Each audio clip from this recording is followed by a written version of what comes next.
দেশ থেকে দেখা যাবে না আইপিএল। দেশে ইন্ডিয়ান প্রিমিয়ার লিগ আইপিএল এর সম্প্রচার বন্ধে নির্দেশনা দিয়ে প্রজ্ঞাপন জারি করেছে তথ্য ও সম্প্রচার মন্ত্রণালয়।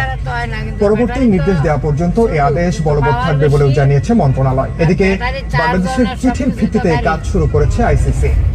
ইন্ডিয়ান এক্সপ্রেসের দাবি, এরই মধ্যে কর্মকর্তাদের নতুন সূচি তৈরি করতে নির্দেশ দিয়েছে জয় শাহ। মুস্তাফিজকে আইপিএল থেকে বাদ দেওয়ার পর থেকেই ক্ষোভে ফুঁসছে দেশ। আইপিএল বয়কটের আলোচনায় সরগরম বাংলাদেশ ক্রিকেট। যে আগুনে ঘি ঢালেন স্বয়ং ক্রীড়া উপদেষ্টা আসিফ নজরুল। ফেসবুকে স্ট্যাটাস দিয়ে তথ্য মন্ত্রণালয়কে অনুরোধ করেন দেশে আইপিএল সম্প্রচার বন্ধের নির্দেশ দিতে।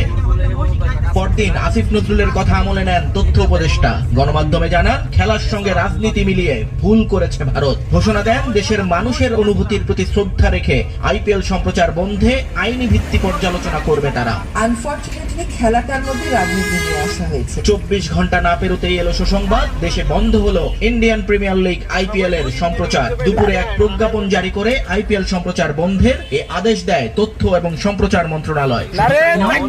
সংক্রান্ত কোনো অনুষ্ঠান আয়োজন করা যাবে না এবং তা প্রচারও করা যাবে না বলে নির্দেশ দেওয়া হয়েছে প্রজ্ঞাপনে।